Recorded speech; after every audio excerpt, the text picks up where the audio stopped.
Seringkah kita menemukan orang yang terlalu mengendalikan pembicaraan, sehingga diri ini merasa menjadi target komunikasinya.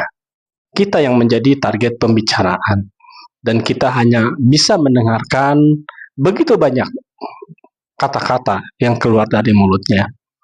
Sahabat insan Kamil, tentunya dinamika sosial ini senantiasa terjadi karena kita tidak bisa menghindari kita akan ketemu dengan siapa dan kita memfilter itu. Bisa jadi kita bertemu dengan orang yang satu frekuensi dan bisa jadi dengan banyak orang yang berbeda frekuensinya. Di dalam kehidupan bermasyarakat, tentunya berbaur merupakan suatu keniscayaan karena kita adalah makhluk sosial. Tidak laik jika kita tidak bergaul dengan masyarakat umum, bersifat individualistis. Dan tentunya kita harus bisa sabar terhadap segala tindakan dan juga ucapan-ucapan dari orang-orang sekeliling kita. Terpulang lagi kepada diri kita, apakah kita akan bijak menyikapi ini? Apakah kita bisa mengendalikan perasaan dan berpikir tetap jernih? Ketika kita berinteraksi dengan seseorang, tentunya kita tidak bisa selalu memilih kita ingin berhadapan dengan siapa.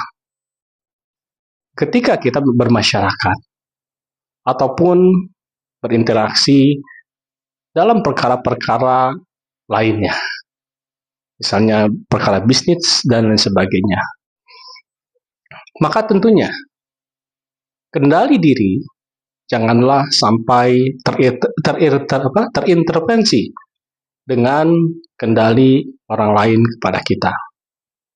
Kita harus tetap bersikap tenang.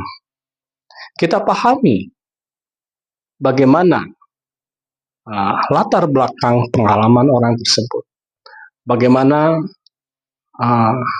kerangka berpikir orang tersebut. Karena latar belakang pengalaman niscaya akan berbeda. Dan tentunya perbedaan pengalaman akan membentuk orang tersebut ada di titik ini. Perbedaan kerangka berpikir atau referensi itu pun akan membentuk menjadi satu kesatuan dengan latar belakang pengalaman.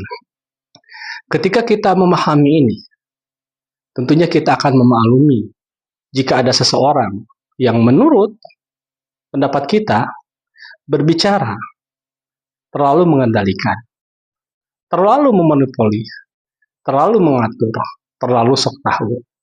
Namun jangan sampai perasaan kita itu menjadi terjajah dalam tanda kutip. Kembali lagi sekali kepada diri masing-masing. Apakah kita akan arif menyikapi itu? Dan kita memahami bahwa ketika seseorang berbicara, maka kita harus arif memaklumi itu semua. Ketika menurut penilaian orang tersebut, banyak hal yang harus dijaga, dan dia melewati batasan-batasan itu, maka kita arif bahwa orang tersebut tidak memahami etika dalam berkomunikasi, tidak memahami bagaimana menghargai seseorang, tidak memahami bagaimana menghormati seseorang, tidak memahami hak dan kewajiban seseorang, termasuk memberikan kesempatan dalam berbicara. Apa yang harus kita lakukan? Yang pertama, tentunya kita akan banyak mendengar. Banyak mendengar bukan berarti kita dalam tanda kutip kalah, tapi kita bersikap bijaksana. Apakah kita akan mengambil hal yang sama? Artinya, kita pun akan melakukan tindakan yang sama. Saling memotong pembicaraan. Dan ujung-ujungnya, bisa jadi ketidakharmonisan akan tercapai. Seharusnya kita bisa menahan diri. Kita dengarkan. Ketika ada kesempatan, berbicaralah dengan baik. Bisa jadi pembicaraan kita dipotong. Lebih baik kita sikapi dengan bijaksana. Kita tunjukkan bahwa kita adalah orang yang bisa mengendalikan diri, bisa mengendalikan perkataan, bisa menyusun kalimat dengan baik. Dan kita pun tidak harus memaksakan menuntut mereka mendengarkan atau bahkan memahami apa yang kita sampaikan. Karena tadi, kerangka berpikir dan pengalaman akan membentuk manusia pada saat berinteraksi saat ini. Apalagi kalau misalnya pertimbangan kematangan spiritual, tentunya akan berbeda lagi. Maka janganlah kita mensejajarkan dengan orang tersebut. Tunjukkan bahwa kita punya kualitas yang lebih baik.